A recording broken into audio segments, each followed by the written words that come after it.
Hello, this is Backsun coming at you with another episode of Backsun Presents. This week, it's a top 10 list. My top 10 most anticipated desires to play Pokemon X and Y. The top 10 things I'm excited about in the new games coming out next week. We're a week away. I figure, why not? It sounds perfect. So without further ado, let's go ahead and jump in. Number 10, we get a three-dimensional design. Finally, it's not a 2D sprite on a 2D world that's slightly tried to make look like 3D. I mean, it's not as two-dimensional as the original games, but you know, um, Black and White used a little bit of 3D, which was awesome, but there wasn't a lot, and you still had a sprite. Now you get an actual character, and it's not a top-down game. I mean, it's something that we haven't been. It's been delayed for far too long. We haven't been limited by technology anymore. I don't know why it didn't change before, but it's great that we finally have a 3D design. Number 9, Mega Evolutions. Now I know a lot of you are probably wondering why it's not higher on the list. Number 9. I mean, it's awesome. It's what Game Freak's shoving down everybody's throat right now. Yeah, I mean, it is great. It adds power. It adds abilities. I mean, Charizard finally is a freaking dragon type. But aside from being a refreshing new take on old Pokemon, I've got a lot of questions. Firstly, it's kind of already been done. A monster changing during battle and then, reverts back afterwards. Kind of sounds familiar. People were speculating that perhaps this was in a digital world. And that's why Pokemon Mega Evolve here, but that would really be too obvious. Secondly, while I'm grateful because I ordered X, there's a lot of Pokemon that I think their Mega Evolution in X version is awesome. At the same time, I don't like how there's two different versions. That just seems... I don't know, it just seems more unfair. More unfair than not even being able to capture Pokemon is to give them completely different versions in different games and not have every Pokemon Mega Evolve into an X or a Y. Will they?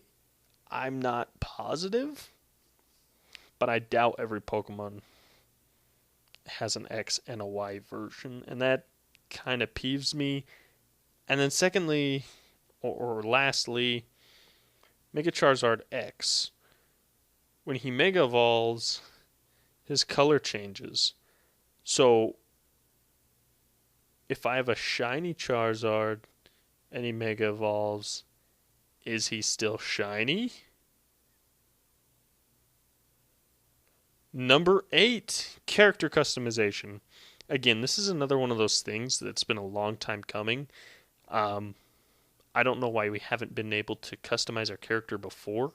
I mean, finally by the Game Boy Advance, we had male or female, you had a choice.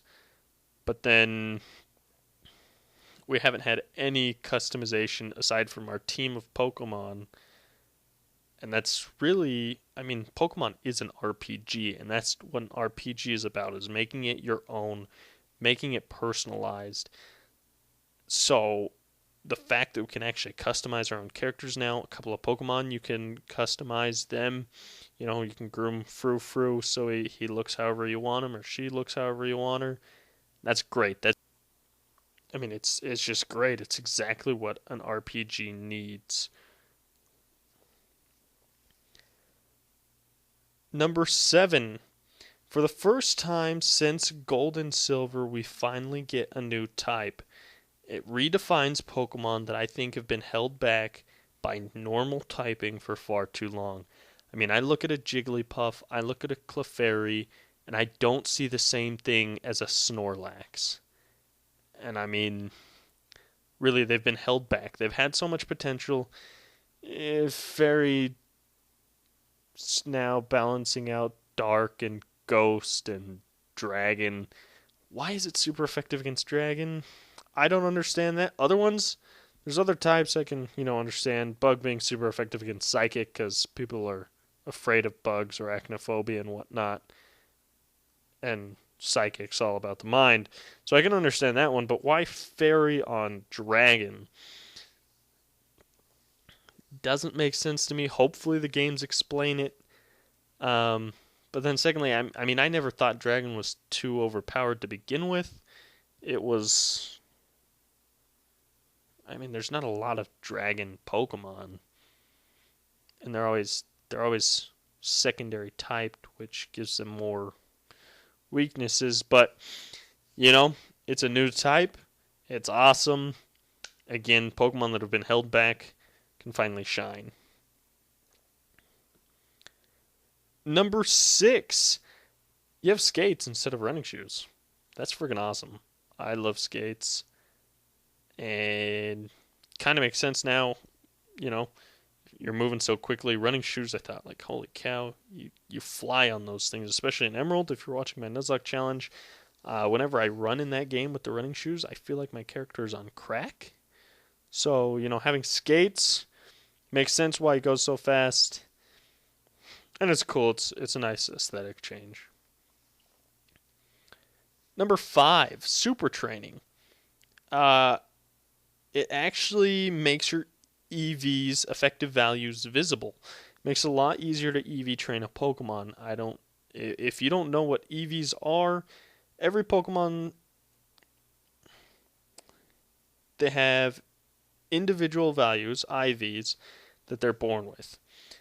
So if you can get 2 Pokemon with identical IVs, you can then EV train them separately. So you can have one, and the EV trains, you battle certain Pokemon, you get speed EV points. And, another one you could do like strength.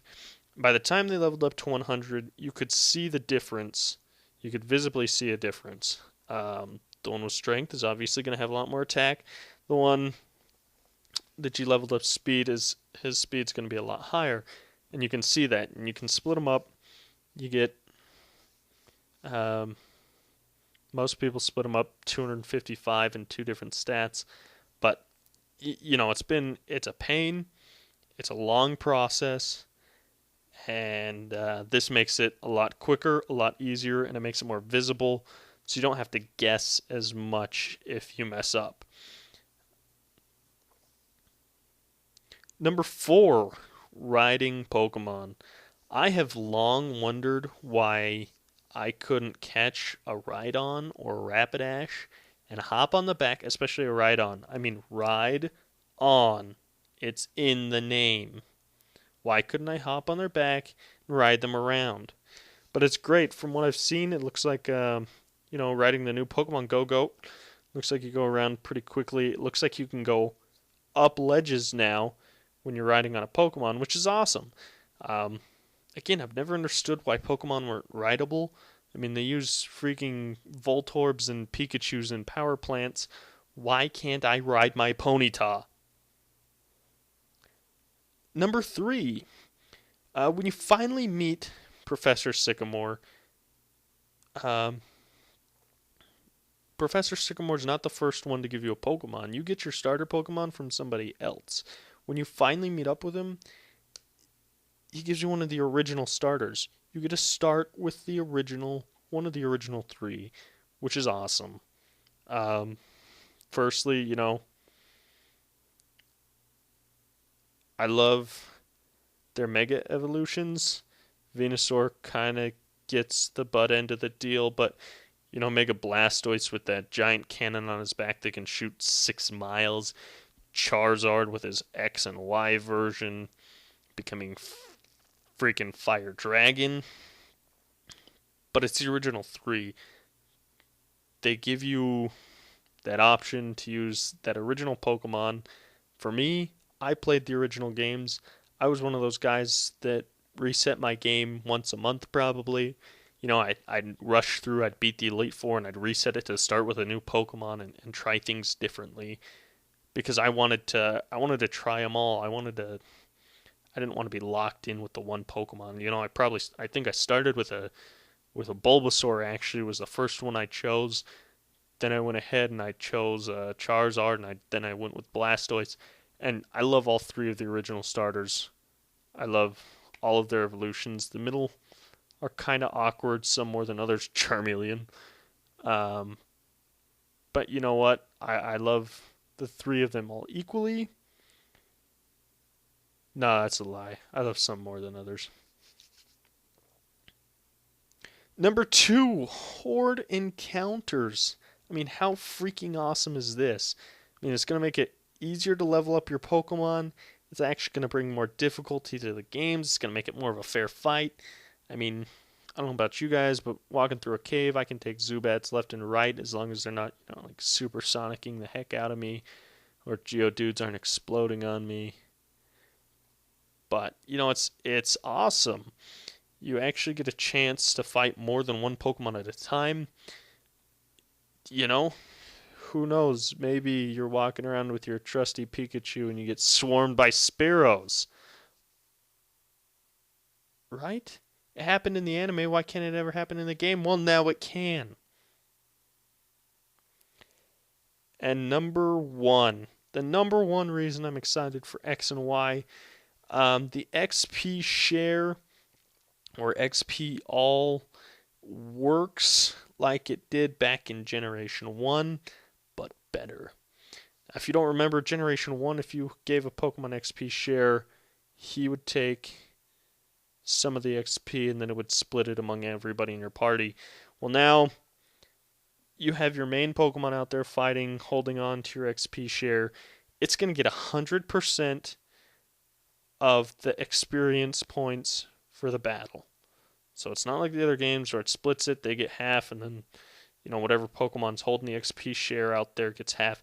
The main Pokemon that's out in battle holding that XP share gets all the experience. And then every other Pokemon in your party gets 50%. Now, I know it's kind of a cop-out, because you don't have to, battle is hard, level grind is hard for each individual Pokemon. But at the same time, it's going to make it a lot easier to level up your Pokemon, a lot quicker to get to level 100. You can actually equally train your Pokemon without grinding until you want to bash your DS through your skull. Which I'm kind of fond of my skull and my 3DS, so I'd rather not bash either against each other. But, it's great. You can actually split experience points between everybody without, you run into a random Magikarp and it's not going to be completely worthless anymore. It's not, just 32 experience fighting this level 90 Magikarp. I don't even know.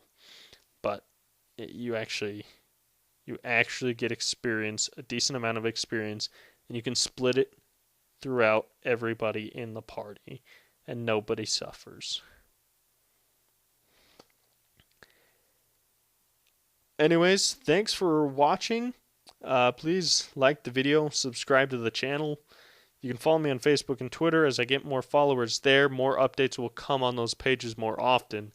New videos coming up every week in this Backsun Presents, every Saturday. And then every Tuesday and Thursday, I upload an episode for my Nuzlocke challenge. If you haven't watched that, go check it out. They used to be live. They're not anymore. I think it works a lot better now that they aren't live. But yeah, throw comments down. Let me know what you want to hear from me. What do you want to see? What top 10, bottom 10, anything? What do you want to hear? And again, thanks for watching. I look forward to the rest of our adventures together.